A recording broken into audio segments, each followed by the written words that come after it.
You're sitting there, looking at your banking app, and you finally managed to scrape together a few $1,000s. Maybe it's $2,000, maybe it's $3,000, and you're staring at it thinking, okay, I'm supposed to invest this.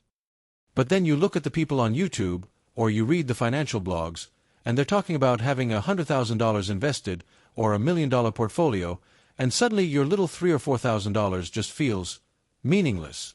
Like, what is $3,000 actually going to do? You buy a couple of shares of an index fund, and the market goes up 2%, and you made $60. You could have made that delivering pizzas for an afternoon. It feels almost silly to even try. You start thinking that the real game doesn't start until you have a massive pile of cash, so you just leave the money in your checking account, waiting for the day when you have enough to actually make a difference. My name is Zach, and I spend way too much time thinking about money, financial psychology, and why some people seem to effortlessly build wealth while others stay stuck in the same financial patterns for decades. And I want to tell you something that might completely shift how you look at that small balance in your account right now. That first $5,000 you invest. It is infinitely more important than your first $100,000. I know that sounds completely backward. I know it sounds like a motivational platitude, like something a financial guru says to make you feel better about being broke. But it's not. It's a fundamental psychological and mathematical reality, and understanding it is the exact thing that separates the people who eventually build real wealth from the people who spend their whole lives just wanting to. Let me explain why this is the case, because once you really grasp this, you'll stop waiting for the perfect amount of money to start, and you'll realize that the hardest, most important part of your entire financial journey is happening right now, at the very beginning, when the numbers are embarrassingly small. The first reason your first $5,000 matters so much comes down to something that nobody really talks about, which is the sheer friction of behavioral change. Think about how hard it is to actually move money from your checking account, where it feels safe and liquid, into an investment account, where you can't touch it without a penalty or watching the market dip.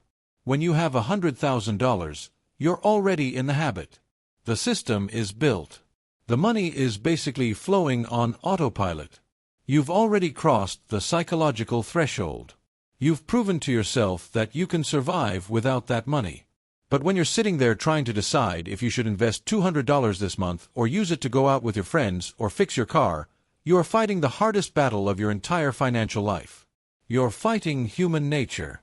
We are wired for instant gratification. Our brains are literally designed to value a tangible reward right now, like a nice dinner or a new pair of shoes, over an abstract reward 20 years from now. So, when you take $5,000, which to a lot of people represents months of saving, and you put it into an account where you might not touch it for 3 decades, you are rewiring your brain. You are essentially hacking your own psychology. I was talking to a friend of mine recently who was stressing about only having about $4,000 in his Roth IRA. He's in his late 20s, and he was saying, "Man, at this rate, I'm never going to retire." And I told him, "Are you kidding? That $4,000 is the most important money you'll ever make." He looked at me like I was crazy. But think about it. Getting to $100,000 is just doing what you did to get to $4,000, 25 more times. The math is simple. The behavior is what's hard. By forcing yourself to invest that first $5,000, you are building the financial muscle required to get to $100,000. If you can't figure out how to part with $5,000, $100,000 is literally impossible. It's a ghost. It will never happen. So that small amount of money, it's not just money. It's the receipt that proves you can actually do this. And this brings me to the second piece of the puzzle, which is the absolute magic of how compound interest actually works in the real world versus how we pretend it works. When you look at a compound interest calculator, and honestly, who hasn't spent an embarrassing amount of time plugging numbers into those things, you usually focus on the end number. You put in $200 a month, you assume an 8% return, and you fast forward 40 years, and boom, it says you have $700,000. Your eyes get wide, you close the tab, and you go back to your life. But what the calculator doesn't show you is the curve. It doesn't show you the agonizingly flat line at the beginning. In your first few years of investing, the amount of money your money makes is almost insultingly small. If you invest $5,000 and get an average return, Maybe you make $400 a year. That's it. That's the passive income everyone talks about. $400. You can't live on that. You can't even get excited about that. And this is the exact point where most people quit. They say, this doesn't work. The stock market is a scam. I'm just going to keep my money in a high-yield savings account. But here is the hidden truth about those first $5,000. They are buying you time. They are buying you the most valuable, expensive time in the entire compounding curve. Let me give you a weird metaphor. Imagine you're trying to push a giant, heavy boulder up a hill. At the very bottom, the ground is covered in gravel and mud. You are pushing with everything you have, and the boulder barely moves an inch. You are sweating, your back hurts, and you're thinking, why am I even doing this? This is impossible. That first $5,000 is you getting the boulder off the ground.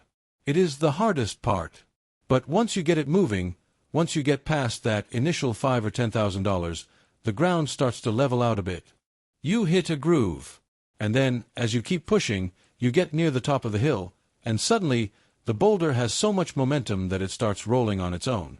By the time you have $100,000 invested, the boulder is rolling down the other side of the hill. You're basically just walking next to it. At $100,000, an 8% return is $8,000 a year. That's meaningful. That's a decent side hustle just appearing out of thin air. But you only get to experience that momentum because you were willing to push the boulder through the mud when it felt pointless. Your first $5,000 is the mud. It's the friction. And if you don't push through it, you never get the momentum. There's another side to this that I think we completely overlook, and it has to do with the emotional relationship we have with risk. When you don't have any money invested, the stock market is just a concept. It's a line on a screen that goes up and down. It's the news anchor talking about the S&P 500 or the Federal. It's abstract. But the moment you put your first $5,000 into the market, something profound shifts. It becomes personal. I remember the first time I put a real chunk of money into the market. I think it was like $3,000. And literally the next week, the market dropped 2%. 2%. In the grand scheme of things, it means nothing. But I logged into my account, and I saw that my balance was red. I had lost $60. And I felt this physical pit in my stomach. I felt like an idiot. I thought, I knew I shouldn't have done this. I just lost $60 that I could have used for groceries. It sounds ridiculous now, but at the time, it was incredibly real. And that was the best thing that could have happened to me. Because that first $5,000 gave me my first real lesson in market volatility. It taught me what it actually feels like to watch your net worth drop on a Tuesday afternoon because some billionaire said something stupid on Twitter. If your first investment is $50,000 or $100,000, and you've never experienced that emotional drop before, you are a massive risk. You are the person who panic sells at the bottom of a crash. You are the person who locks in their losses because they can't handle the heat. But when you invest your first $5,000, the stakes are low enough that you can afford to make mistakes. You can afford to feel that panic and realize, okay, I'm not going to die. My life isn't ruined. I'm just going to wait it out. You are essentially paying $5,000 for a masterclass in emotional regulation. You are learning how to be an investor. By the time you get to $100,000, you've been through a few corrections. You've seen your balance drop by a few $1,000s and watched it come back.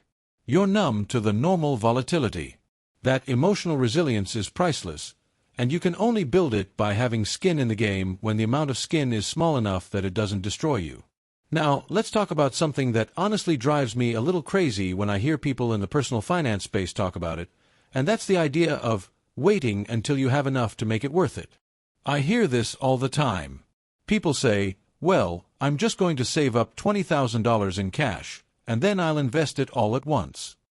Or, I'm waiting until I can max out my Roth IRA for the year, and if I can't do that, I'm just not going to bother. This is a massive trap. It feels incredibly logical in your head. You think you're being strategic. But what you're actually doing is leaving years of compounding on the table. Let's break this down simply. Let's say you want to invest $6,000 this year into your IRA. You can either wait until December, save it all up in a high-yield savings account making 4%, and then put it in the market in one lump sum. Or you can invest $500 a month, starting in January. Over a 20-year time frame, that simple act of starting in January instead of waiting until December can mean tens of thousands of dollars difference in your final balance, because those first few months of $500 had an extra 11 months of compounding. When you have $5,000 or even $1,000, the most important thing is not the exact return you get. The most important thing is just getting it into the machine. You just need to turn the engine over. Think about a snowball. You start with a tiny, pathetic little handful of snow. You pack it together, and you roll it down a hill. At first, it's picking up almost nothing. It's embarrassing. But as it rolls, it picks up a little more snow, and a little more, and suddenly it's massive. If you wait to start rolling your snowball until you have a massive pile of snow delivered to you, you've missed the entire point. The rolling is what makes it grow. Your first $5,000 is you deciding to finally pack the snow and give it a push. Don't wait for the perfect snow. Just push what you have. And honestly, we need to talk about the identity shift that happens around this $5,000 mark. There is a huge psychological difference between someone who has $0 invested and someone who has $5,000 invested. If you have zero, you are a saver. You are someone who holds onto money. And saving is great. It's the prerequisite to investing. But saving money doesn't make you wealthy. Inflation eats savers for breakfast. You can save $1 million in cash over 40 years, and it will have the purchasing power of a fraction of that when you retire. When you invest that first $5,000, you cross an invisible line. You become an investor. You now own a piece of the global economy. You literally own fractions of thousands of companies that are out there working for you 24 hours a day, 7 days a week. Apple is trying to sell more phones for you. Amazon is trying to deliver more packages for you. Microsoft is trying to sell more software for you. You are a business owner. And that changes how you view the world. You start reading the news differently. You start thinking about long-term trends instead of just what's happening this weekend. You start caring about things like expense ratios and capital gains taxes, not because you're a nerd, but because it's your money on the line. That identity shift from consumer and saver to investor and owner is one of the most profound changes a person can make in their financial life. And it costs $5,000 to get in the door. It's the cheapest admission fee to the wealthiest demographic on the planet. Let's do a quick aside here, because I know some of you are watching this and you're thinking, Zach, $5,000 is a lot of money to me. I can't even imagine having $5,000 just sitting around to invest. And I get it. I really do. If you are making $30,000 or $40,000 a year, and rent is high, and groceries are crazy right now, $5,000 feels like a mountain. But that's exactly why it matters so much. If it were easy, everyone would do it. If you make $150,000 a year and you invest $5,000, it's just a rounding error. You didn't have to change your life. You didn't have to sacrifice. You just moved some numbers around. But if you make $40,000 a year, and you manage to scrape together $5,000 to invest, you have done something extraordinary. You have fought through the friction of a tight budget. You have delayed gratification when your entire environment was screaming at you to consume. That $5,000 represents true financial character. And that character is the exact trait that will carry you to $100,000 and beyond. The amount of money doesn't matter as much as the person you had to become to get it. I want to talk about one more thing, and it's a little bit of a counterintuitive idea, but stick with me. Your first $5,000 is actually more valuable than $100,000 because it has more optionality. What do I mean by that? When you have $100,000 invested, you are somewhat locked in. You are heavily exposed to the stock market. If the market crashes 50% tomorrow, you just lost $50,000 of real, hard-earned wealth. That's devastating, even if you don't sell. But when you have $5,000, you have the entire world open to you. $5,000 is enough to buy a few shares of an S&P 500 index fund, sure. But it's also enough to buy a small piece of real estate through a fractional real estate platform. It's enough to take a specialized certification course that could double your income at your day job. It's enough to start a small side hustle and buy the initial inventory or software you need. It's enough to buy a few individual stocks in companies you deeply believe in and learn how to analyze individual businesses without risking your retirement. When you are at the $5,000 level, you are in the research and development phase of your wealth-building journey. You can experiment. You can make a 10% mistake. That's $500. You can recover from that in a month. But if you make a 10% mistake with $100,000, that's 10 grand. That hurts. That causes stress. That causes you to become hyper-conservative and stop taking the calculated risks that actually grow wealth. Your first $5,000 is your sandbox. It's where you get to play, make mistakes, figure out your risk tolerance, and discover what type of investing actually interests you. Don't be in a rush to get out of the sandbox. It's a very safe place to learn. So, let's bring all of this back together. Why does your first $5,000 matter more than your first $100,000? It matters because getting to $5,000 is where you build the behavioral habits of an investor. It's where you prove to yourself that you can actually part with your money.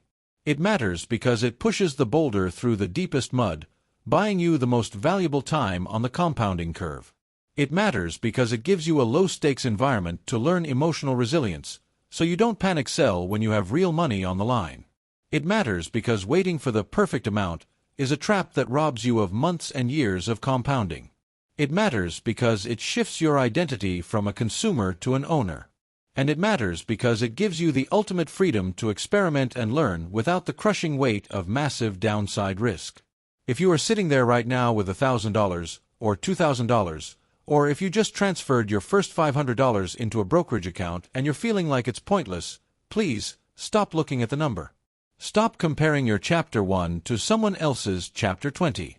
You are doing the hardest part of this entire journey right now. You are laying the foundation. And a foundation isn't supposed to look pretty. It's not supposed to be impressive to look at. It's just supposed to be solid. You don't need $100,000 to be an investor. You just need to start. You need to move the money. You need to buy the first shares. You need to feel that little sting when the market goes down, and then you need to wait and watch it come back up. You need to learn what it feels like to earn dividends, even if it's just $2 a quarter. You need to see that money start to work for you, even if it's only working a little bit right now. Because once you cross that threshold, once you get that first $5,000 in the market, something clicks. You realize it's real. You realize the math actually works. And the drive to get to 10,000, and then 20, and then 50, it starts to feel almost effortless compared to the mental gymnastics it took to get that first 5. Look, building wealth is a long game. It is a decades-long process of making smart decisions over and over and over again. And it's easy to get discouraged when you're at the bottom of the hill, looking up, and you can't even see the top. But I promise you, the momentum builds. The snowball gets bigger. The boulder starts to roll faster. And one day you're going to log into your account, and you're going to see that your balance has crossed a massive milestone, and you're going to realize that none of it would have been possible if you hadn't decided to take that tiny, embarrassing, incredibly difficult first step. So take the step. Push the boulder. Pack the snow. You've got this, and it starts right now.